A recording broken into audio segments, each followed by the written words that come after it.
የእማማ ሚዲያ ነው። ራዕያችን የተዋህዶ ሃይማኖታችንን ማስፋፋት፣ ቤተ ክርስቲያናችንንም መጠበቅ።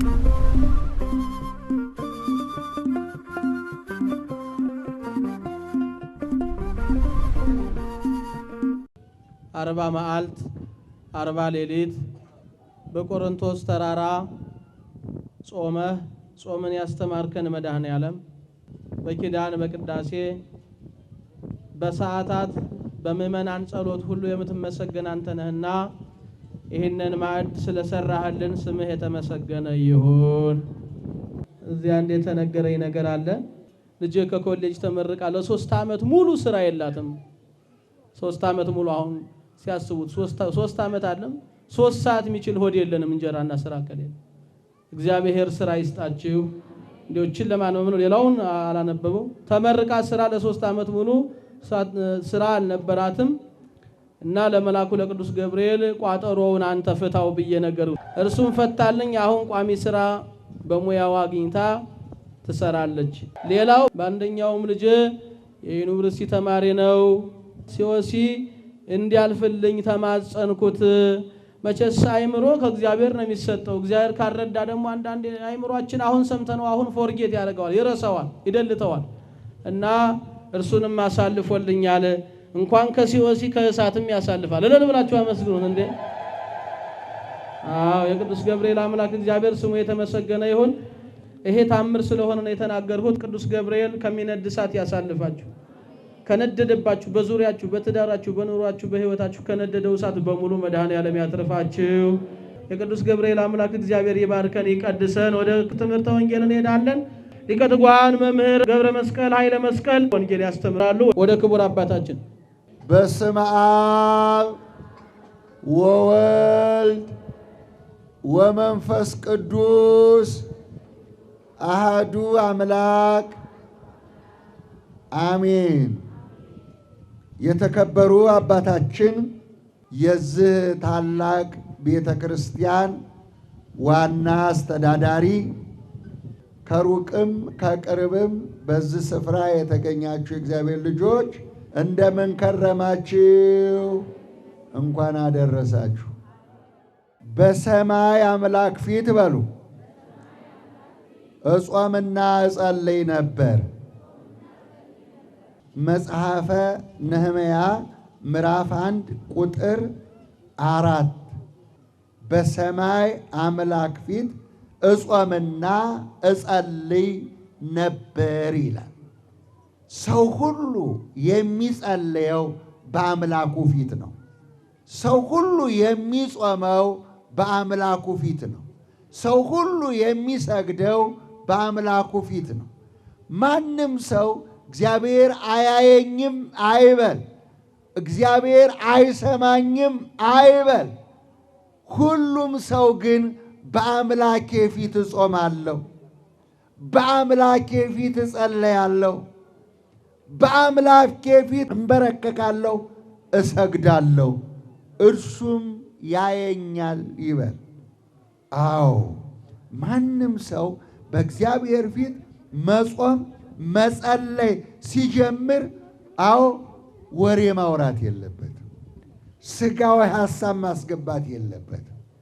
ወደ እልፍኝህ ግባ፣ ቤትህንም ዝጋ፣ ወደ አምላክህ ጸልይ ነው። የጽድቅ ጾም ያስፈልጋል።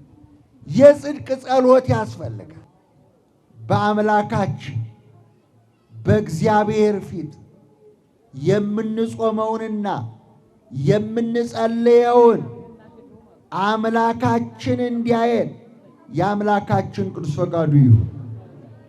በእግዚአብሔር ፊት የሚጾም ጾም ምን ያስገኛል የሚለውን አይተን ባጭሩ እናበቃለን። ምን ያስገኛል? ሰዎች ተኝተውም ይጾማሉ፣ ተኝተው ዝም ብለው እስከ 6 ሰዓት 9 ሰዓት ተኝተውም ይጾማሉ። እንቅልፍ ወስዷቸው ማለት ነው። ግን ልንጾም ብለው አይደለም፣ ለእንቅልፍ ለረፍት ብለው እስከ እሁድና ቅዳሜ እስከ 6 ሰዓት የሚተኙ የሉ። ሰንበትን ከሚሽሩ ክርስቲያኖች ውሾች ይሻላሉ ይል። ቅዳሜና እሁድ የሚጾም ረቡዕና ዓርብ የሚበላ ኃጢአቱ እኩል ነው። ረቡዕና ዓርብ ድህነት ስለሆነ፣ ሰንበት እረፍት ስለሆነ፣ ስለዚህ ከሰኞ እስከ ዓርብ ነው ጾም ስግደት የምንለው። በቀን የክርስቲያን ስግደት 41 ነው። ከሰኞ እስከ ዓርብ ድረስ 41 ትሰግዳላችሁ። የቅዳሜው ዓርብ ላይ ይደረባል 82፣ የእሁዱ ሰኞ ላይ ይደረባል 82፣ የዓርብና የሰኞ 82 ነው። ከዚህ በላይ ይሄ ግዳጁ ነው ጌታ የተፈረደበት። ከዚህ በላይ ግን ጨምራችሁ መስገድ ያስፈልጋል። 41 ግን ግዴታ ነው። ስለዚህ እሁድ ቅዳሜ አይጾምም፣ እሁድ ቅዳሜ አይሰገድም፣ ይጸለያል፣ ምጽዋት ይሰጣል፣ መገልገል ማገልገል ይቻላል። ነገር ግን ጾምና ስግደት ከሰኞ እስከ ዓርብ ድረስ። አሁን በአምላካችን ፊት ነው የጾምነው፣ የጸለይነው፣ የሰገድነው። በአምላካችን ፊት ነው ያለነው። ምን ምን ያስገኛል የሚለውን አንደኛ ምስጢር ይገልጣል። መጽሐፈ ዕዝራ ምዕራፍ 8 ቁጥር 23 በአምላኩ ፊት የሚጸልይ በአምላኩ ፊት የሚጾም የሚጸልይ ሰው ምስጢር ይገለጥለታል። እንዲህ አለው ይላል ለዕዝራ። በአምላኩ ፊት ይጾም ነበር፣ ይጸልይ ነበር። ወደ እግዚአብሔር ጾምና ጸሎት አደረግሁ፣ እሱም ሰማኝ ይላል። አዎ ዕዝራ 3 ቀን ነበር እየጸለየ ነበረው። አዎ 3 ቀን እየጸለየ ነበር። በሦስተኛው ቀን ቅዱስ ዑራኤል ተገለጠና እንዲህ አለው፣ 7 ቀን ብትጸልይ፣ 7 ቀን ሱባኤ ብታደርግ ከዚህ የበለጠ ምስጢር ይገለጥልሃል አለው። ደስ ይበላችሁ ለመድኃኔዓለም። 7 ማለት በዕብራውያን ፍጹም ማለት ፍጹም ያደርጋል። 7 ቀን ሱባኤ መያዝ፣ 7 ቀን መጾም፣ 7 ቀን መጸለይ፣ 7 ቀን ብታደርግ የበለጠ ምስጢር ይገለጽልሃል። አዎ 7 ቀን፣ አዎ 14 ቀን፣ አዎ 21 ቀን፣ አዎ 40 ቀን ብትጾሙ፣ ብትጸልዩ፣ ብትሰግዱ፣ አዎ ምስጢር ይገለጽላችኋል። ህልም ስጋዊ፣ ህልም መንፈሳዊ የሚባላል። ዝም ብሎ ቅዠቱ ሁሉ ህልም አይባልም። ህልም መንፈሳዊ፣ ህልም መንፈሳዊ ማለት የማታውቁትን ትምህርት የሆነውን በመልአክ የሚገለጸው ነው። ህልም መንፈሳዊ። ህልም ስጋዊ ማለት ደግሞ ቀን ሙሉ ስታስቡ የዋላችሁትን ሌሊት ብታዩ ቅዠት ይባላል። ያያችሁት ያሰባችሁትን ማለት ነው። ህልም ስጋዊ ይባላል። አዎ ራእይ ማለት ደግሞ መከሰት ማለት ነው። ማታ አይታችሁ ጠዋት የሚከሰት ማለት ነው። ጠዋት አይታችሁት ማታ የሚከሰት ማለት ነው። አዎ ራእይ ማለት እግዚአብሔር መልአኩን ከፊት ሊያቆም ይችላል፣ አይታወቅም። በለዓም የሚባል ጠንቋይ ነበር እና አህያውን ጭኖ ሲሄድ አንድ ቀን በመንገዱ ላይ መልአክ ተከሰተ። ግን እሱ ጠንቋይ ስለነበረ አላየው፣ አልተገለጸለትም ነበር። አህያዋ ግን ተገለጸላት።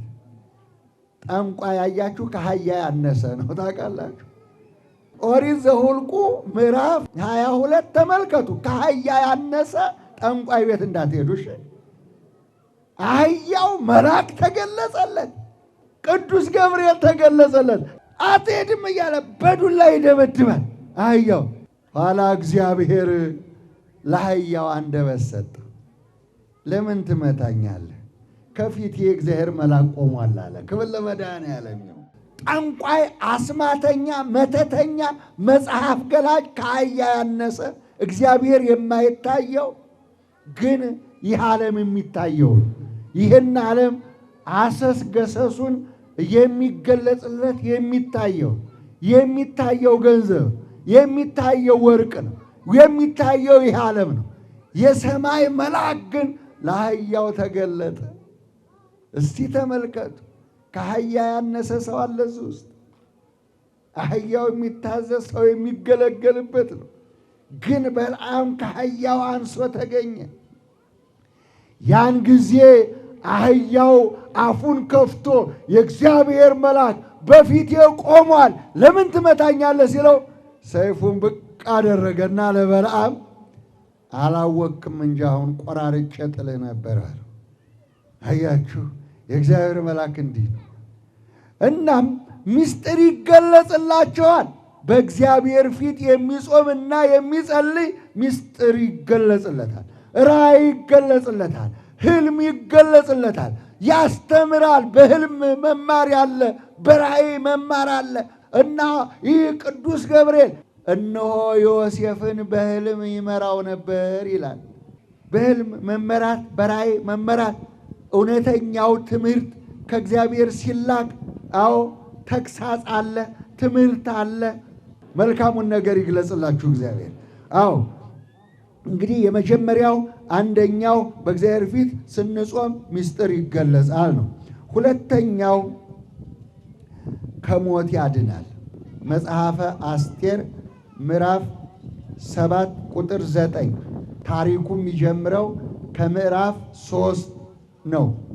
እናም አስቴር ለ3 ቀን በእግዚአብሔር ፊት ትጾምና ትጸልይ ነበር። በሉ እስቲ አያችሁ፣ የሞት አዋጅ ታውጆባቸው ነበር። አይሁዶች እንዲገደሉ ከምድሪቷ እንዲጠፉ የሞት አዋጅ በንጉሡ ታውጆባቸው ነበር።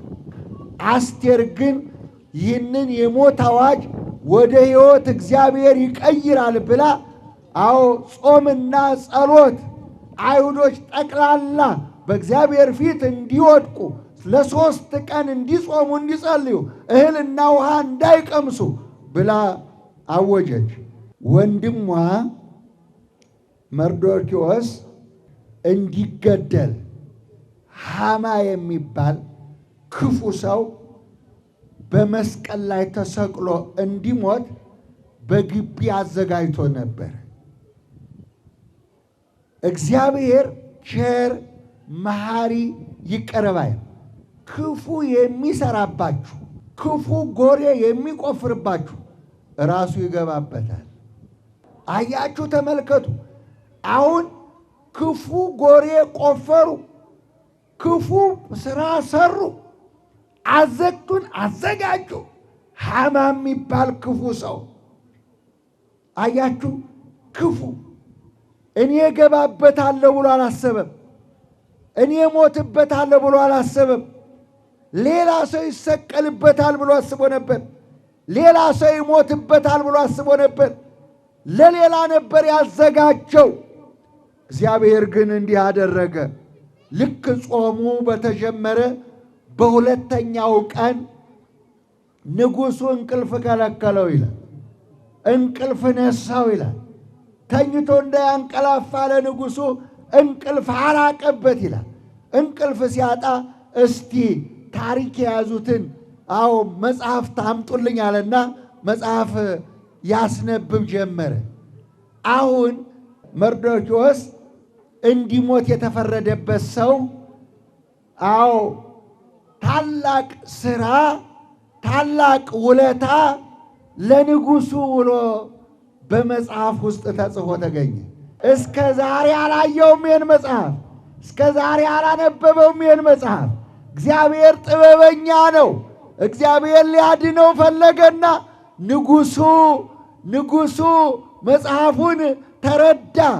አሁን ይህ ሰው በእኔ ቤተ መንግሥት በር ላይ ተቀምጦ ይውላል ያድራል፣ ነገር ግን ምን ተደርጎለታል አለ። አይገርምም? ምን ተደርጎለታል? አዎ ያን ጊዜ ደወል ደወለ። እስቲ ወደ እኔ ቅረብ ተባለ። ይሄ ሃማ የተባለው ክፉ ሰው አሁን ና ተባለና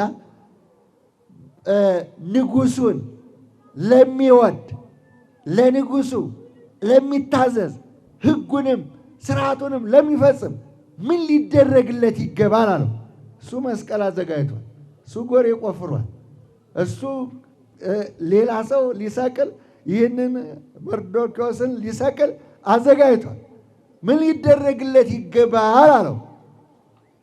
በንጉሱ በቅሎ እንዲቀመጥ የንጉሱን ልብስ እንዲለብስ አዋጅ እንዲታወጅለት ይገባል ብሎ በሌን በተናገርከው ለዚህ ሰው አድርግለት አለው። ደስ ይበላችሁ ለመድኃኔዓለም። ሞቱን ወደ ሕይወት ቀየረ። ደስ ይበላችሁ ለመድኃኔዓለም። አያችሁ፣ ያው በ3 ቀን አዋጁ አለቀ። በ3 ቀን ጾምና ጸሎቱ አለቀ። ከዛ በኋላ ሃማ ደግሞ ሊሰቅልበት ሊገልበት የነበረውን ሃማ እንዲሰቀል ንጉሡ ፈረደበት። ሄዶ ተሰቀለና ሞተ። እግዚአብሔር ተዋጊ ነው፣ ስሙም እግዚአብሔር ነው። አያችሁ፣ እግዚአብሔር ስለ እናንተ ይዋጋል ይላል። አዎ ስለ እናንተ ይዋጋል፣ እናንተም ዝም ትላላችሁ ይላል። እናንተ ጠላታችን እከሌ ነው፣ ጠላታችን እከሊት ናት፣ ጠላቴ ይሄ ነው ብላችሁ አስባችሁ ይሆናል። ይህን ግን አታድርጉ። ጠላታችሁ አንድ ብቻ ነው፣ ሰይጣን ዲያብሎስ። እሱን ደግሞ የሚቀጣው ቅዱስ ገብርኤል ከእናንተ ጋር አለ። ደስ ይበላችሁ። እግዚአብሔር ከእናንተ ጋር አለ። ክፉ የሚያደርጉባችሁን ሁሉ ክፉ ይደረግባቸዋል። አያችሁ፣ ሊሞት የተፈረደበት ተሾመ። ተሾሞ ደግሞ ሌላ ሰው ሊገል የነበረው ሞት ተፈርዶበት ሞተ። ስለዚህ በእግዚአብሔር ፊት የምንጾመው ጾምና የምንጸልየው ጸሎት ሞትን ወደ ሕይወት ይቀይራል። አዎ ሁለተኛው ይሄ ነው። ሶስተኛውን ደግሞ ላሳያችሁ። ሶስተኛው ደግሞ አጋንንትን ያወጣል። በሉ እስቲ የማቴዎስ ወንጌል ምዕራፍ 17 ቁጥር 21 ያለ ጾም ያለ ጸሎት አጋንንት ከናንተ አይወጣም። ከናንተ እንዲወጣ ትፈልጋላችሁ አይደለም? እስከ 9 ሰዓት ጹሙ፣ ስገዱ፣ ጸልዩ። ያለ ጾም ያለ ጸሎት አብሮ አደግ የሆነው ሰይጣን ከናንተ አይወጣም። ጾምና ጸሎት ግን አጋንንት ከናንተ ያወጣል። ትዳር የሚበጠብጠውን፣ ልጅ የሚበጠብጠውን፣ ትምህርት የሚደፍነውን፣ አዎ ስራ የሚዘጋውን፣ አዎ በአጠቃላይ ሰላም የሚያሳጣው ሰይጣን ከናንተ ሊርቅ የሚችለው ከናንተ ሊወጣ የሚችለው በጾምና በጸሎት ነው።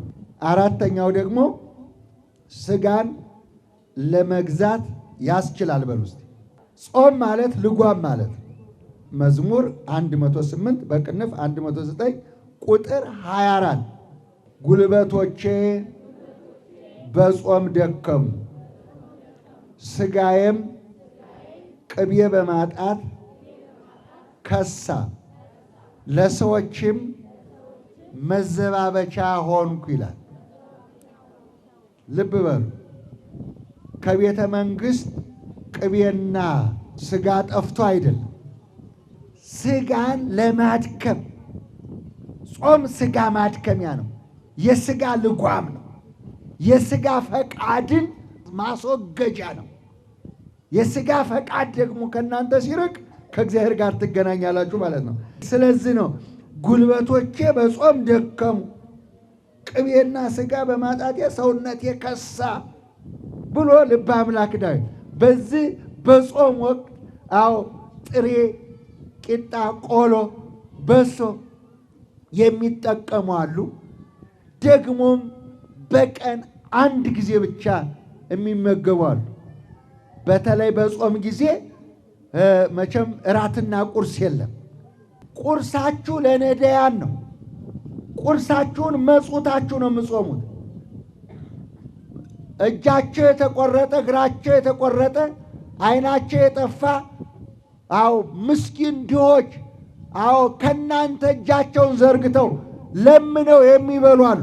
እነዚህ ለምነው ለሚበሉት እኔ ይራበኝ እኔ ይጥማኝ አዎ ብላችሁ ቁርሳችሁን መጾታችሁ ነው ጾም የሚባለው። ደግሞ ምሳችሁን ትበላላችሁ። እራታችሁን ከበላችሁ ደግሞ ሰውነታችሁ ይከብድና ሌሊት መነሳት ይከለክላችኋል። ሌሊት መጸለይ ይከለክላችኋል። አዎ ሰዎች ማታ እራታቸውን ጥግብ ብለው በልተው ከዛ በኋላ የሌሊቱ ጸሎት በቃ ይቀራል። በእንቅልፍ በስጋ መክበድ ይቀራል። የሌሊት ጸሎት ኢታብአነ እግዚኦ ውስተ መንሱት። አዎ ወደ ፈተና እንዳትገቡ ትጉና ጸልዩ። ጴጥሮስ የካደው ሌሊት 8 ሰዓት ነው። ከክህደት ያድናችሁ እግዚአብሔር። ስለዚህ በሌሊት ተነስታችሁ መጸለይ ያስፈልጋል። ስለዚህ ስጋን ለመግዛት ጾምና ጸሎት አስፈላጊ ነው ማለት ነው። እንደ ልብ አምላክ ላይ አምስተኛው እና የመጨረሻው እኛ የምንጾመው የጽድቅ ጾም ነው። የማቴዎስ ወንጌል ምዕራፍ 5 ቁጥር 6 ላይ ስለ ጽድቅ የሚራቡና የሚጠሙ ብፁዓን ናቸው። ስለ ጽድቅ ከጾማችሁ የጽድቅ ዋጋ ይከፈላችኋል። ጾምና ጸሎት የጽድቅ ዋጋ ያስገኛል። መንግሥተ ሰማያት ማለት ነው። ሙሴ 40 ቀን ጾሞ ፊቱ በራ። ኤልያስ 40 ቀን ጾሞ ከፈጣሪው ጋር ተገናኝተዋል። ጌታችን መድኃኒታችን ኢየሱስ ክርስቶስ 40 ቀን እና 40 ሌሊት ጸልዮ ዲያብሎስን ድል አድርጎልናል። ፊታችሁ ይበራል፣ ጸጋ ይበዛል። አዎ ምስጢር ይገለጻል። አዎ ከአምላካችሁ ጋር ትገናኛላችሁ። ኃጢአትና ፍዳ መከራችሁ ይቀርላችኋል። ስለዚህም የጽድቅ ጾም በእግዚአብሔር ፊት መጾም ስለ ጽድቅ የሚራቡና የሚጠሙ ብፁዓን ናቸው። የኛ መራብ የኛ መጠባት ሰው እንዲያይልልን ሰው እንዲያውቅልን ሰው እንዲያይልን ወይም እከሌ ጾመኛ ነው እከሌት ጾመኛ ነች እንድንባል ሳይሆን መንግሥተ ሰማያት እንድንገባ የመንግሥተ ሰማያት ዋጋ እንዲከፈለን ጽድቅን ተጎናጽፈን መንግሥተ ሰማያት እንድንገባ ነው። በሰማይ በሉ በአምላክ ፊት እጾምና እጸልይ ነበር። ላስተማረን ለመከረን ለልዑል አምላካችን ክብር ምስጋና ይድረሰው። ላስተማሩን ለመከሩን ለመምህራችን ቃለ ሕይወት ያሰማልን። የአገልግሎት ዘመናቸውን ይባርክልን። በእኔ እይታ እኔ ወንጌል ሲሰበክ ቁጭ ብዬ የምሰማው ባለች ትንሽዬ እውቀት አይደለም። ምዕመን ሆኖ ነው ወንጌል መስማት። አማኝ ሆኖ ነው። እውቀትን መሰረት አድርጎ አይደለም። ሊቅነትን መሰረት አድርጎ አይደለም። የቆነጻጸልናትን ትንሽ እውቀት መሰረት አድርገን አይደለም። እኔ እንደታየኝ በቀጥታ ቀራንዮ መድኃኔ ዓለም ቦታ እዛ ወስደው የተገፋውን ግፍ የደረሰበትን መከራ አስተምረውናል። ያስተማረን እግዚአብሔር ስሙ የተመሰገነ ይሁን። ጾምና ጸሎታችን በሙሉ እግዚአብሔርን በመፍራት እንዲሆን ፈቃዱ ይሁንልን። ወቅታዊ ወሳኝ ትምህርት ነው ያስተማሩን። በድጋሜ መምህር ቃለ ሕይወት ያሰማልን። እግዚአብሔር ይሰማል፣ በመላእክት ምልጃ ይሰማል፣ ይሰማችኋል። ጸሎታችሁ ከንቱ አይደለም። ይህን ለማለት ነው። የእግዚአብሔር ሰላም ከሁላችን ጋር ይሁን። የእግዚአብሔር ቸርነቱ ምሕረቱ የወንጌል ክብሯ ከፍ ብሎ ይታይ። ይህን ነው ክርስቶስም ከፍ ካለው ተራራ ወጥቶ ነው እኮ የጾመው። ልም ያለው ሸለቆ ወጥቶ አይደለም፣ ቆሮንቶስ ተራራ ላይ ወጥቶ ነው ያስተማረን። እንግዲህ ጾም ላይ ጸሎታችን፣ ምጽዋታችን፣ መባችን፣ ፍቅራችን፣ ትዕግስታችን፣ መግባባታችን መቀጠል አለበት ማለት ነው። ይህንን መልእክት አስተላልፋለሁ። እግዚኦ ብለን ስንለምን ቸርነትህ ምሕረትህ ከሁላችን ጋር ይሁን። ያሉትንም የሄዱትንም ወዳጆችህን ምእመናንን በያሉበት ስራቸውን ሕይወታቸውን ባርክልን፣ ቀድስልን። አቤቱ ሀገሪቱን ከጥፋት ሕዝቡን ከስደት ቤተክርስቲያኒቱን ከመከራ ጠብቅልን። አስራት በኩራቱን መባውን ነዋየ ቅድሳቱን እንዲሁም ደግሞ በጸሎት አስቡኝን ሁሉ አምጥተው ለአንተ ያቀረቡትን በሙሉ በምህረት አስባቸው። ኑሯቸውን ባርክላቸው፣ እድሜያቸውን ቀጥልላቸው። ጤናቸውን ስጣቸው። ኑሯቸውን የተባረከ አድርግላቸው። አቤቱ ስለ ቅዱስ ገብርኤል ማረን። አባታችን ሆይ አይናችን ነሽ ማርያም አንቺን አይንኩብን፣ የተዋህዶ ልጆች እንወድሻለን። የሃይማኖት ዕውቀት ማስፋፊያ ጠቅላላ ማህበር እናንተን መሰረት፣ ግድግዳ፣ ጣራ፣ የጀርባ አጥንት አድርጎ የትሩፋቱን ስራ እየሰራ ይገኛል። ወደ እናንተ ይዤ የቀረብኩት 7 ፕሮጀክቶች ነው። የፕሮጀክቶቹ ዝርዝር፣ አንደኛ ወደ ዓለም ሁሉ ሂዱ ወንጌልንም ለፍጥረቱ ስበኩ ባለው ኃይለ ቃል መሰረት በመድረክ፣ በቴሌቪዥን፣ በማህበራዊ ሚዲያ ህዝቡን ለመድረስ ምዕመናንን ለማገልገል ሌሊትና ቀን እንደክማለን። ዋጋ ከፋዩ እግዚአብሔር ነውና ያለምንም ክፍያ በነፃ እናገለግላለን። ይህንን የወንጌል አገልግሎት እንድታግዙን ጥሪያችንን እናስተላልፋለን። ሁለተኛ 12 የቅጥር ሰራተኞች ከ100 በላይ የበጎ ፈቃደኛ አገልጋዮችና እኔ በነፃ በማገልገል እየሰራን እንገኛለን። አብዛኛውን ስራ የሚሰሩት እነዚህ በጎ ፈቃደኞች ናቸው። ሶስተኛ ገዳማትንና የገጠር አብያተ ክርስቲያናት፣ አብነት ትምህርት ቤትና የመንፈሳዊ ኮሌጅ ተማሪዎች የቅዱስ ጋብቻ ድጋፍ ለማስቀጠል የናንተን ድጋፍ እንፈልጋለን። አራተኛ ችግረኛ ወገኖች የሙያ ስልጠና አግኝተው እንዲቋቋሙና ራሳቸውን እንዲችሉ ጠንክረን አስተባብረን ብዙዎችን መርዳት እንፈልጋለን። ከኛ ጋር ስሩ። አምስተኛ በቤት ለቤት ድጋፍና እንክብካቤ ፕሮጀክታችን ሕፃናትን በማስተማር የአልጋ ቁራኛ ህመምተኞች አረጋውያን በመንከባከብ የሚቀምሱት የሌላቸው እናቶችን የዕለት ምግብ፣ የዓመት ልብስ በመርዳት እንደግፋቸው።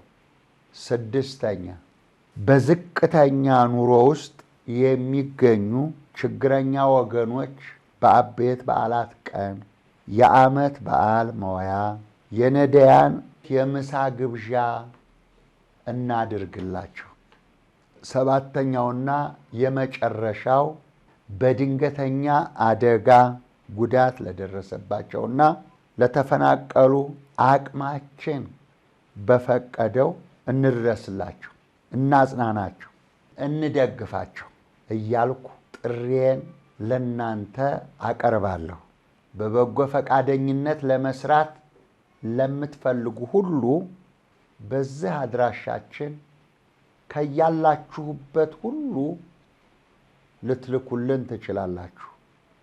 በንግድ ባንክ 1042 55 16 969 በአቢሲኒያ ባንክ 73 74 40 75 በዋሽ ባንክ 3998 በህብረት ባንክ 1096 በአባይ ባንክ 9630 ብላችሁ መላክ ትችላላችሁ። ህጋዊ ደረሰኛለን። በየሳምንቱ ረቡዕ ማታ 2 ሰዓት ተኩል እስከ 3 ሰዓት፣ በየሳምንቱ ሐሙስ 9 ሰዓት ተኩል እስከ 10 ሰዓት በኢትዮጵያ ኦርቶዶክስ ተዋሕዶ ቤተክርስቲያን ቴሌቪዥን ላይ እናቀርባለን። ስለዚህ ከጥርጥር ርቃችሁ እውነተኛውን መንፈሳዊ ህይወት ይዛችሁ ከኛ ጋር አብራችሁ እንድትሰሩ በተረጆቹ ስም መልእክቴ ይድረሳችሁ። ስለ ትብብራችሁ ከልብ አመሰግናለሁ።